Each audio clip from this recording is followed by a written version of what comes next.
रवि को अचानक किसी जरूरी काम से शहर के लिए निकलना था, मगर उसकी माँ उसे अकेले जाने के लिए तैयार नहीं थी। वह बार बार एक ही बात बोल रही थी, आज अमावस्या की रात में ऐसे में सुनसान सड़क से तुझे शहर जाना होगा। नहीं, मैं तुझे नहीं जाने दूंगी। माँ, बच्चों की तरह बात मत करो। मेरा शहर जाना बहुत जरूरी है, वरना मेरी नौकरी खतरे में पड़ जाएगी। बेटा, जिंदगी से बढ़कर कुछ भी नहीं है। नौकरी का क्या है, आती जाती रहेगी। तू आज रात को मत जा बेटा। मगर रवि ने अपनी माँ की एक बात नहीं सुनी और अपनी कार उठाकर रात को ही शहर के लिए निकल गया। घर से निकलते वक्त उसकी माँ ने उसके गले में एक धागा पहना दिया। माँ, ये सब क्या है? मुझे इन सब में यकीन नहीं है। मेरी खुशी के लिए पहन ले। जा, माता रानी तेरी रक्षा करे। गांव से बाहर जाते ही हाईवे से ठीक पहले उसकी गर्लफ्रेंड कम कलीग उसका इंतजार कर रही थी। दोनों एक साथ शहर के लिए रवाना हुए। प्रिया, आज तुम्हारे कारण मैं माँ से झूठ बोलकर आया हूँ। बताओ, आगे का क्या प्लान है? अभी तो ये प्यार की शुरुआत है। जब तक परिवार वालों को सच नहीं बता देते, हम दोनों को झूठ ही बोलना होगा। प्रिया की बातें सुनकर रवि मुस्कुराने लगा और उसने उसके हाथों को पकड़कर उस पर किस कर लिया। कुछ दूर जाने पर ही घना जंगल शुरू हो गया। दूर कहीं जंगली जानवरों के रोने चीखने की आवाज आ रही थी। सड़क किनारे पर लगे हुए पेड़ों की पत्तियां हवा के कारण इस कदर जोर जोर से हिल रही थी, मानो वे उनको आगे बढ़ने से रोकना चाह रही हो। हाईवे पर कुछ पेड़ तो इस कदर झुक गए थे कि उसकी गाड़ी से ही टकरा रहे थे। वह हैरान था कि जब वो इस रास्ते से आए थे तब तो पेड़ों की शाखाएं इतनी बड़ी नहीं थी, अब उसकी गाड़ी से टकरा रही है। कुछ ही देर बाद वो भयानक रास्ता आने वाला था, जिसके कारण उसकी माँ उसे घर से निकलने के लिए मना कर रही थी। उसके मन में जानवरों के रोने के कारण अजीब सा डर बैठ गया था।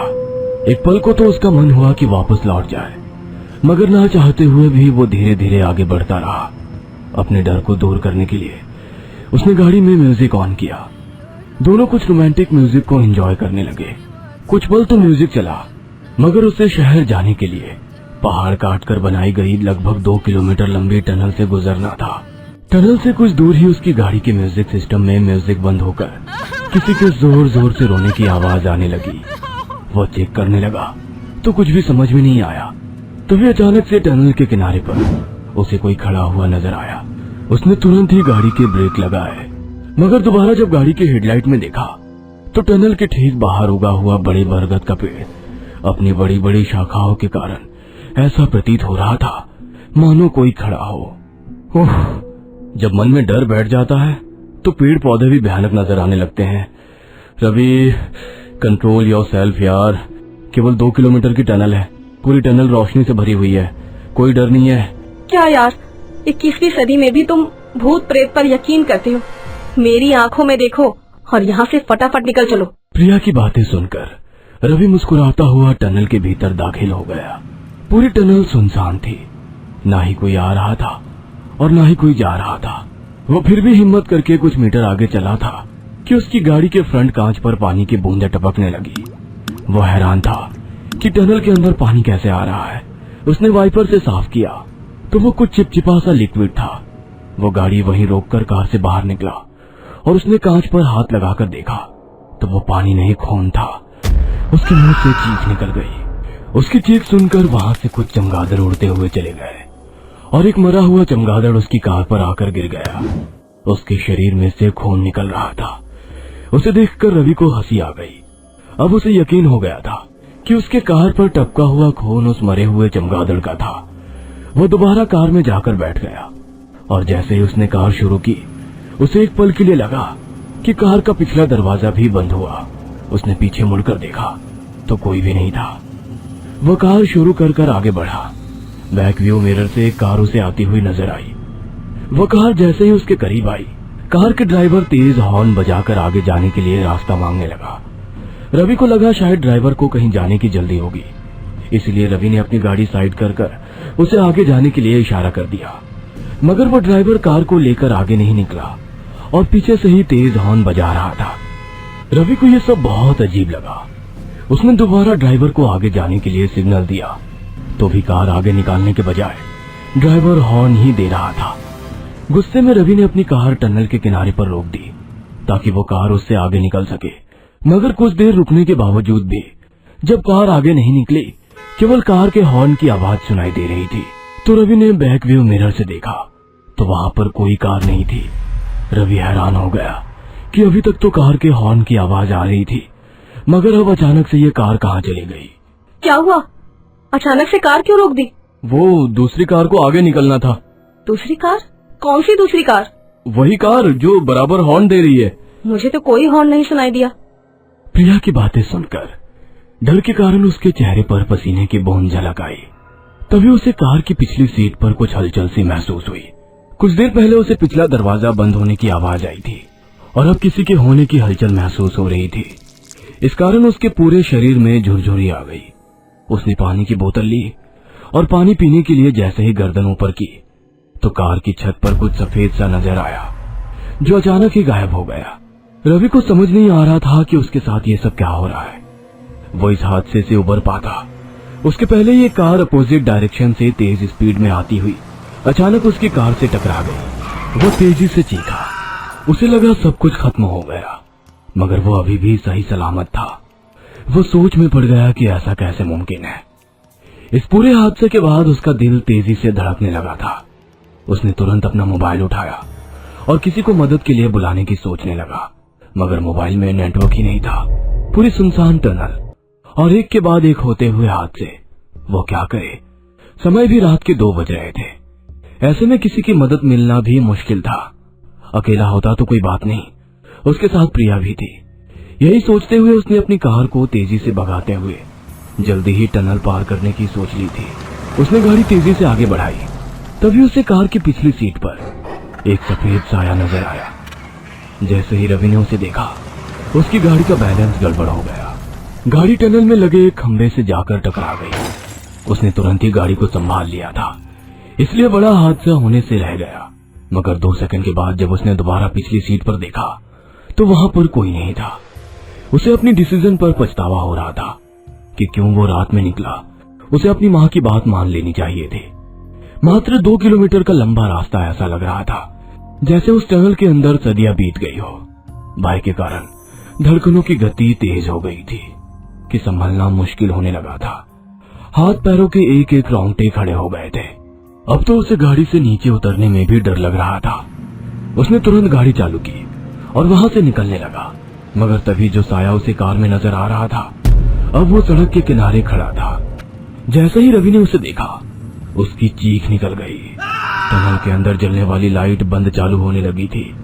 वो गाड़ी चलाने लगा तो वो साया भी उसके साथ साथ हवा में उड़ता हुआ उसकी गाड़ी के साथ साथ चलने लगा। लहराते हुए वो साया सड़क के बीचों बीच आ गया था। गाड़ी का एसी ऑन नहीं था, फिर भी गाड़ी के भीतर का तापमान इतना गिर गया था कि खून को जमा देने वाली ठंडक थी। उसकी एक एक हड्डी में कंपन हो रहा था। अब वो हनुमान चालीसा का पाठ करना शुरू कर चुका था। वो भी बीच बीच में भूल रहा था। भूत प्रेत निकट नहीं आवे, महावीर जब नाम सुनावे, ना से रोग। क्या है यार इसके आगे? माँ सही कहा करती थी, मुसीबत के समय भगवान ही काम आते हैं। एक बार यहाँ से बाहर निकल गया तो मंदिर में जाकर माथा टेकूंगा और हमेशा माँ की बात मानूंगा। रवि खुद से ही बात कर रहा था और उसकी एक निगाह उस साये की तरफ भी थी। अब उस साये ने उसे डराने के लिए अपने बाल बिखेर दिए थे और अपना सर हाथ में लेकर उसकी कार के बराबर में भाग रही थी। कटा हुआ सर जोर जोर से हंस रहा था। उसकी हंसी बहुत ही भयानक थी। पूरी टनल में उसी हंसी की आवाज गूंज रही थी। उसके धड़ और सर दोनों जगह से खून बह रहा था। सफेद शरीर पर खून की धारा उसे बहुत ही भयानक बना रही थी। यह खौफनाक मंजर देखकर उसके दिल की धड़कनें रुक सी गई। उसकी हालत बिगड़ने लगी थी। उसकी कार का बैलेंस बिगड़ गया और वो जाकर उस साये से टकरा गया। कार उसके शरीर से आर पार निकल गई, मगर झटके के कारण वो धड़ अलग जाकर गिरा और सर अलग दिशा में जाकर गिर गया। उसकी हंसी खौफनाक चीखों में बदल गई। रवि अब लगभग बेहोशी होने वाला था।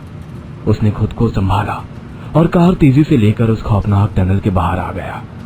उसने कार को साइड में खड़ा किया और उस सदमे से बाहर निकलने की कोशिश ही कर रहा था। तभी उसकी नजर अपने मोबाइल पर पड़ी। उस समय सुबह के 4 बज रहे थे। आश्चर्य से सोचने लगा कि 2 किलोमीटर की टनल पूरे 2 घंटे में पार हुई है। वह सोच ही रहा था कि उसे सामने से एक साधु आते हुए नजर आए। असंभव, अमावस्या की रात को इस समय टनल के बाहर कोई जिंदा खड़ा है, यह नामुमकिन है। ये क्या कह रहे हो आप? मैंने जो कुछ भी देखा, मेरे साथ आई हुई प्रिया को कुछ भी महसूस नहीं हुआ। कहते हुए उसने प्रिया की ओर इशारा किया तो वहां पर कोई नहीं था। वह हैरान हो गया। तभी उसके फोन पर प्रिया का फोन आया और वो बोली, हेलो, मैं पिछले 3 घंटे से सड़क के किनारे खड़ी होकर तुम्हारा इंतजार कर रही हूँ और तुम अभी तक नहीं आए। मैं वापस घर जा रही हूँ, परसों ऑफिस में मिलूंगी। कहते हुए उसने फोन रख दिया। रवि अब सोचने लगा कि कार में उसके साथ प्रिया नहीं थी तो कौन थी।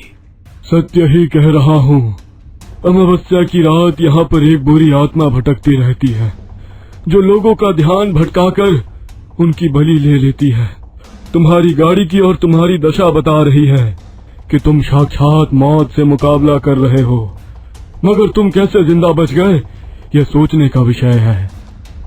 आप सत्य कह रहे हैं, मैंने उस बुरे साये का साक्षात अनुभव किया है। कौन है वो और उसकी आत्मा क्यों भटक रही है? आज से 3 साल पहले जब ये टनल बनी ही थी, कुछ दिनों बाद अमावस्या की रात को यहाँ से एक परिवार गुजर रहा था।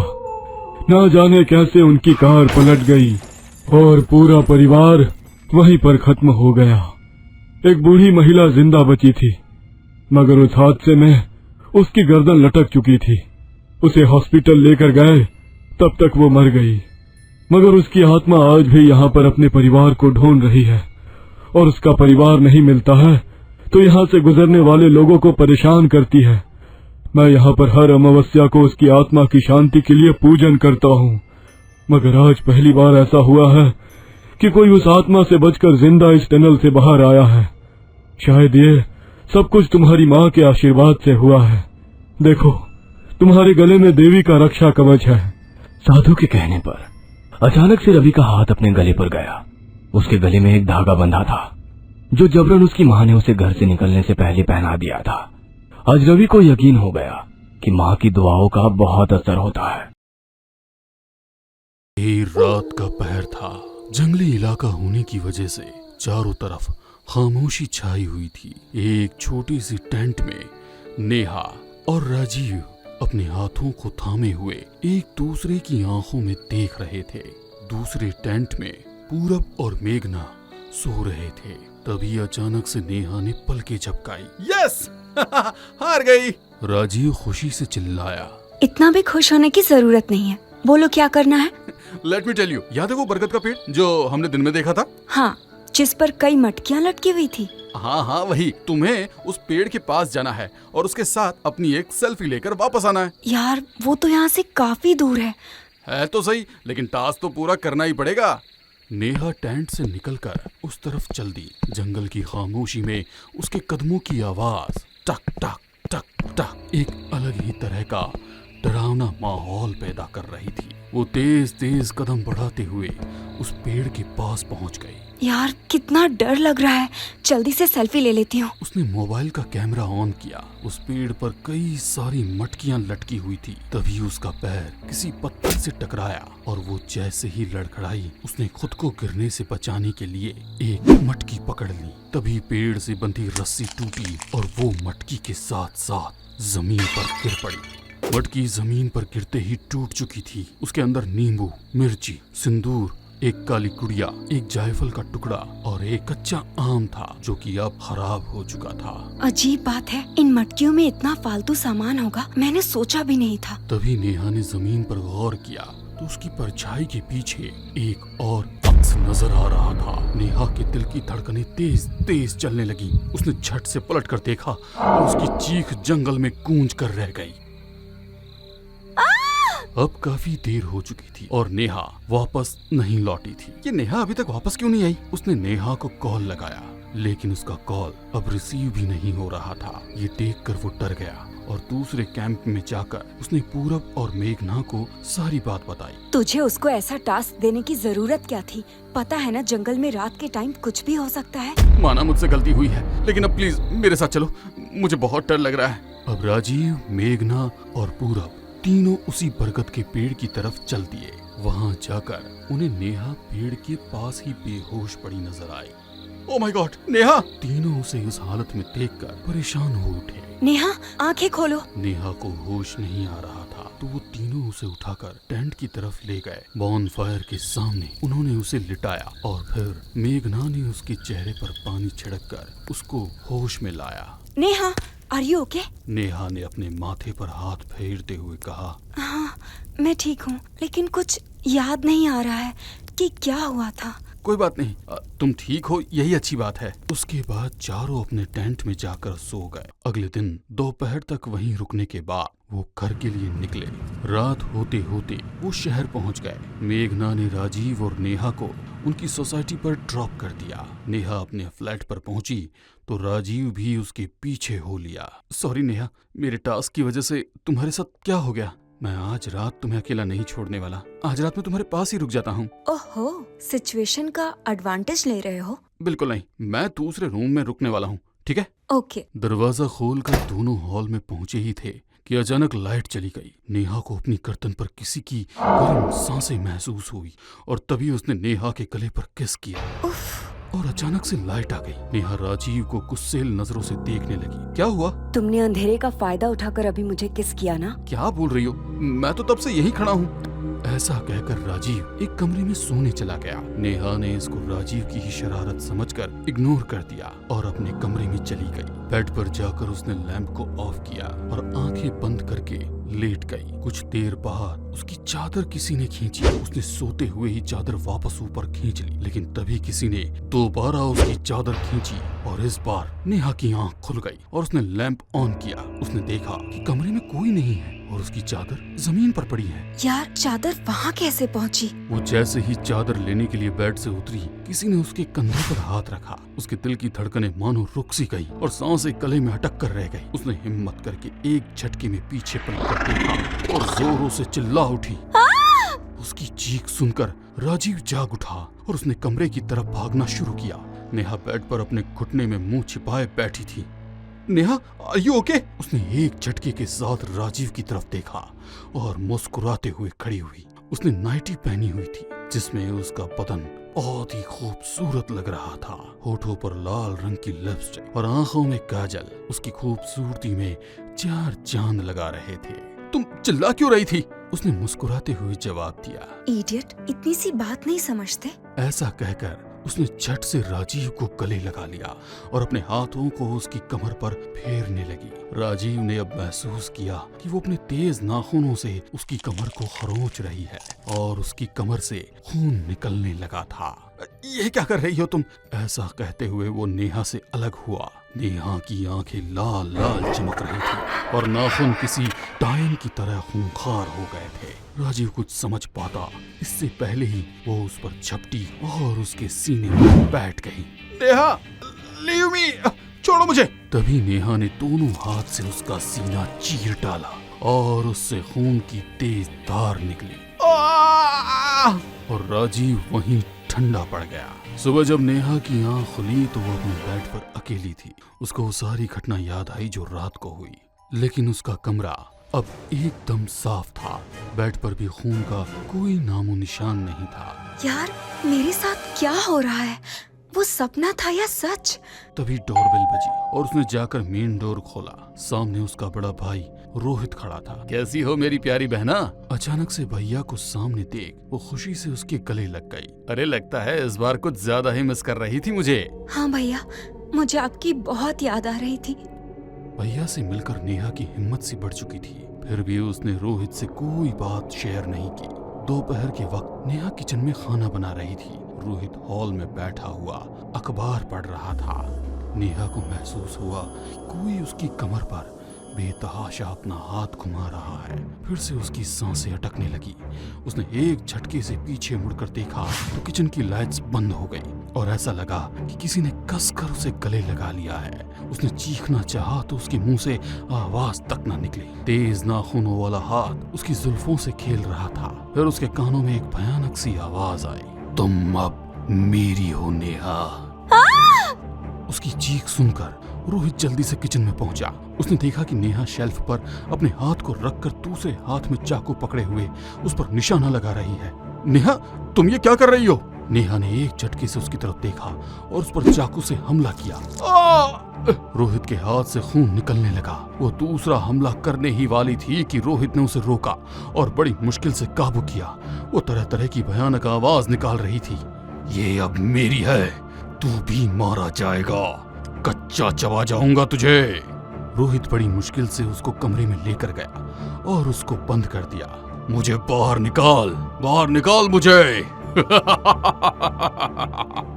तभी किचन से नेहा के मोबाइल के बजने की आवाज आने लगी। रोहित किचन में पहुंचा और कॉल रिसीव किया। ये कॉल पूरब का था। रोहित ने उसको सब कुछ बताया और जल्दी से घर आने को कहा। थोड़ी ही देर में पूरब और मेघना वहां पहुंच गए। कल रात हमने राजीव और नेहा को एक साथ यहाँ ड्रॉप किया था और अब राजीव पता नहीं कहाँ गायब है। लेकिन जब मैं यहाँ आया तो सुबह वो यहाँ भी नहीं था। मुझे तो जरूर भूत प्रेत का चक्कर लगता है। तुम लोग जब पिकनिक पर गए थे वहाँ पर नेहा के साथ कुछ अजीब हुआ था क्या? कुछ बहुत ही वियर्ड सा। ये सुनकर मेघना और पूरब ने एक दूसरे का मुंह देखा और फिर रोहित को उस मटकी की सारी कहानी कह सुनाई। जरूर उस मटकी में ही कुछ मुसीबत थी। तुम लोग मुझे वहाँ लेकर चलो। मैंने उस पेड़ की फोटोज खींची थी। मेघना ने मोबाइल में रोहित की फोटोज दिखाई। खोलो मुझे, अब मैं और कैद नहीं रह सकता। अंदर से नेहा दरवाजे को पीट रही थी। तुम लोग मेरे साथ चलो, हमें किसी अच्छे से तांत्रिक की जरूरत है। रोहित उनको लेकर एक तांत्रिक बाबा के पास गया। मेघना ने बाबा को उस मटकी वाले पेड़ का फोटो दिखाया, जिसे देखकर बाबा की आंखें फटी की फटी रह गई। ये तो घोर अनर्थ हो गया। ये जो मटकियां तुम देख रहे हो, इनमें से हर मटकी में न जाने कितने सालों पुराने प्रेत कैद हैं। जब किसी पर प्रेत का साया होता है तो उस साये को उतार कर उस मटकी में कैद कर लिया जाता है। बरगद के पेड़ के आसपास उनकी शक्तियां कम हो जाती है, इसलिए इन मटकियों को बरगद के पेड़ के तने पर ही लटकाया जाता है। इसका मतलब है कि जो मटकी हमें वहाँ फूटी हुई दिखाई दी थी, उसके अंदर के प्रेत ने नेहा को पोजेस कर लिया है। हाँ, और हमें जल्द ही उसका उतारा भी करना पड़ेगा। रात के 8 बजे रोहित, मेघना, पूरब और बाबा नेहा के कमरे की तरफ बढ़ रहे थे। अब उसके कमरे से कोई आवाज नहीं आ रही थी। जैसे ही उन्होंने दरवाजा खोला तो देखा कि कमरे में कोई नहीं था। कहाँ गई ये? यही तो थी। तभी अलमारी के ऊपर बैठी नेहा उन सभी पर कूद पड़ी।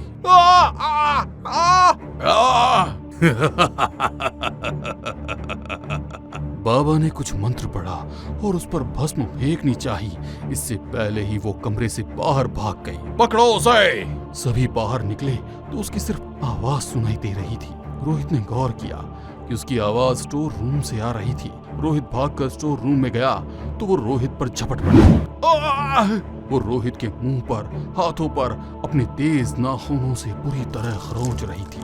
जब पूरब ने उसे छुड़ाने की कोशिश की तो उसने पूरब का हाथ पकड़कर उसकी कलाई पर अपने दांत गड़ा दिए। सभी उसे छुड़ाने में लगे थे, लेकिन उसको कंट्रोल नहीं कर पा रहे थे।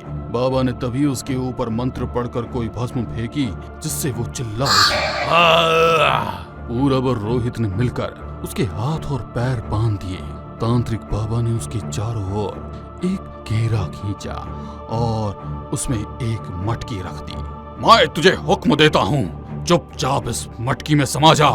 नहीं जाऊंगा, मैं कहीं नहीं जाऊंगा। ये सुनकर बाबा ने उस पर फिर से भस्म फूंकी। जाता है कि नहीं? नहीं जाने वाला। तो ठीक है, अब मुझे 40 मंत्र पढ़ना ही होगा। बाबा ने आंखें बंद की और हनुमान चालीसा का पाठ करने लगे। ये सुनकर उससे अब रहा नहीं जा रहा था। उसने गहरे से बाहर आने की कोशिश की तो उसको बिजली का झटका सा लगा। बाबा फिर भी हनुमान चालीसा पढ़े जा रहे थे। वो अपने कानों पर हाथ रखकर चिल्ला रही थी, बंद कर इसे। चुप हो जा तांत्रिक, चुप हो जा, वरना तुझे खत्म कर दूंगा।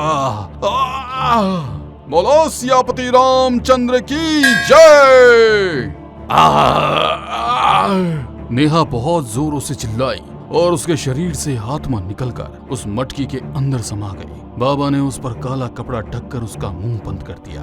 अब ये कुछ ही देर में होश में आ जाएगी, इसका ध्यान रखना, और मैं इस मटकी को इसकी सही जगह पर पहुंचा देता हूँ। ऐसा कहकर बाबा वहां से चला गया। कुछ देर बाद जब नेहा होश में आई तो अपने भाई रोहित के गले लग गई। राजीव की याद में उसकी आंखों से आंसू निकल पड़े। कुछ ही दिनों में नेहा बिल्कुल पहले की तरह रहने लगी। पूरब और मेघना भी अब उस हादसे को भूल चुके थे और रोहित भी अपना बिजनेस संभालने दिल्ली जा चुका था। 2 महीने बाद एक लड़का और एक लड़की हाथ में कैमरा लिए हुए जंगल की फोटोज ले रहे थे। तभी लड़की की नजर उस बरगद के पेड़ पर पड़ी। अरविंद, वो देखो। अरे वाह, इतनी सारी मटकियाँ, लेकिन इनको बेचने वाला कहाँ है? मजाक छोड़ो और इसके साथ मेरी कुछ फोटोज क्लिक करो। ऐसा कहकर वो उस पेड़ के करीब गई। तभी उसका पैर फिसला और उसका हाथ लगने से एक मटकी फूट गई। उसके बाद मटकी में धुआं सा निकला और एक भयानक हंसी फिजा में गूंज गई।